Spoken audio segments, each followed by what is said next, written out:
નમસ્કાર, મારું નામ ડૉક્ટર દીપ સોજિત્રા છે અને હું આ રાજકોટના અરહમ ઓલવેઝ કેર ક્લિનિકમાં લગભગ છેલ્લા 3.5 વર્ષથી as a veterinary officer service આપી રહ્યો છું કે જેમાં આપણે તમામ પ્રકારના ઓપરેશન્સ અને સારવાર આપણે અહીં કરીએ છીએ. વરસાદની સિઝન છે તો અત્યારે સૌથી વધારે જે કેસ આવતા હોય છે એ હાઇપોથર્મિયાના આવતા હોય છે કે જેમાં પલળવાને લીધે પ્રાણીઓમાં એનું શરીર જે રૂવાટી હોય છે એ એકદમ ભીની થઈ જવાને કારણે ઘણી વખતે એનું શરીર ખૂબ જ ઠંડુ પડી જતું હોય છે અને જો યોગ્ય સમયે એને કોઈ શેલ્ટર કે સારવાર ના મળે તો એ દરમિયાન એનું મૃત્યુ નિપજી શકે એવા પણ કિસ્સાઓ બનતા હોય છે.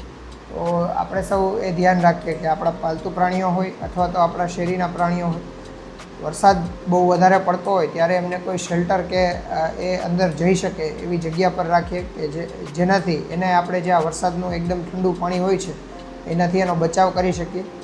એ સિવાય આપણે જોઈએ તો સામાન્ય રીતે ચામડીના રોગો આ સમય દરમિયાન પ્રાણીઓમાં ખૂબ જ વધારે જોવા મળતા હોય છે. ભીનાશના લીધે લાલ ચાંભા થઈ જવા શરીર ઉપર અથવા તો ઇન્ફેક્શન લાગી જવું એવું સામાન્ય રીતે જોવા મળતું હોય છે. મેગટ વૂન્ડ એટલે કે જે ઘાવ પડેલા હોય છે એમાં જીવાત થઈ જવાના કેસ છે એ ચોમાસા દરમિયાન સૌથી વધારે જોવા મળતા હોય છે. એટલે આપણા પાલતુ પ્રાણી હોય, શેરીનું કોઈ પ્રાણી હોય અને નાનામાં નાનો કોઈ ઘાવ લાગેલો હોય તો એની પણ તકેદારી રાખીએ અને વહેલામાં વહેલી તકે આપણે સારવાર કરાવીએ, કારણ કે ચોમાસા દરમિયાન માખીઓનો ઉપદ્રવ થોડો વધારે રહેતો હોય છે. જો એ માખીઓ છે એ વૂંડ ઉપર બેસે અને ત્યાં પોતાના એગ્સ લે કરે તો એમાંથી મેગટ્સ એટલે કે જીવાત થઈ જવાના ચાન્સીસ અને એ ઘાવ બહુ ગંભીર બની જવાના ચાન્સીસ ખૂબ જ વધારે રહેતા હોય છે. આ પ્રકારની તકેદારીઓ આપણે સૌએ રાખવી જોઈએ. એ સિવાય વરસાદમાં ઘણી જગ્યાએ નીચાણવાળા વિસ્તારમાં ખૂબ વધારે વરસાદ આવવાથી પાણી ભરાઈ જતા હોય છે. તો એ સમયે ખાસ કરીને આપણા જે પ્રાણીઓ છે, ખાસ કરીને ગાયો ભેંસો છે, તો એને ઘણી વખતે આવા નીચાણવાળા વિસ્તારમાં બાંધી અને લોકો જતા રહેતા હોય છે. તો જો એ સમય દરમિયાન એમાં કોઈ પાણી ભરાઈ જાય કે કોઈ વહેણ પાણીનું વધારે આવે તો એમાં એની તણાઈ જવાથી અથવા તો ત્યાં ગુંગળામણથી મૃત્યુ થવાની સંભાવના વધતી હોય છે. તો એ ખાસ ધ્યાન રાખીએ કે જ્યારે વધારે વરસાદ હોય તો આવા નીચાણવાળા વિસ્તારમાં આપણા પશુઓને ના બાંધીએ.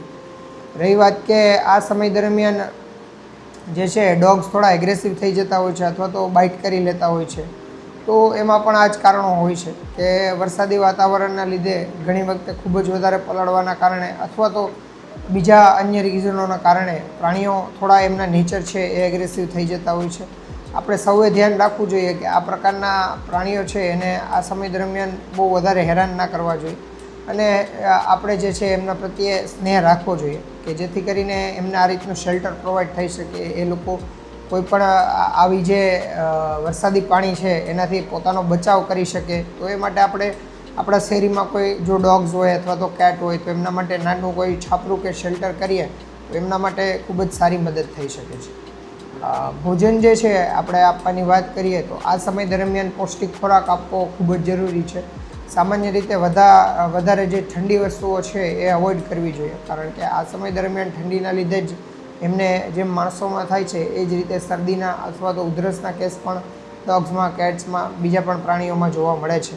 તો ખાસ કરીને જે શરીર માટે પૌષ્ટિક વસ્તુઓ છે, વેજીટેબલ્સ છે અથવા તો એમનું જે પ્રોપર મીલ છે, ફૂડ આવે છે, એ બધું આપણે આપી અને પ્રોપર ખોરાક આપી અને ખાસ કરીને કોઈ વાસી ખોરાક ના આપવો જોઈએ. ચોમાસામાં ઋતુમાં જે ખોરાક છે ડોગનું ફૂડ હોય છે અથવા તો કેટનું ફૂડ હોય છે, પ્રાણીઓ માટેનો ચારો હોય છે, એ બટાઈ જવાની સંભાવના ખૂબ જ વધારે રહેતી હોય. તો આપણે કોઈ પણ ફૂડ ભોજન આપીએ છીએ તો સૌપ્રથમ આપણે ચકાસણી કરવી જોઈએ કે આ ફૂડ કોઈ વાસી નથી થઈ ગયો અથવા તો બટાઈ નથી ગયું.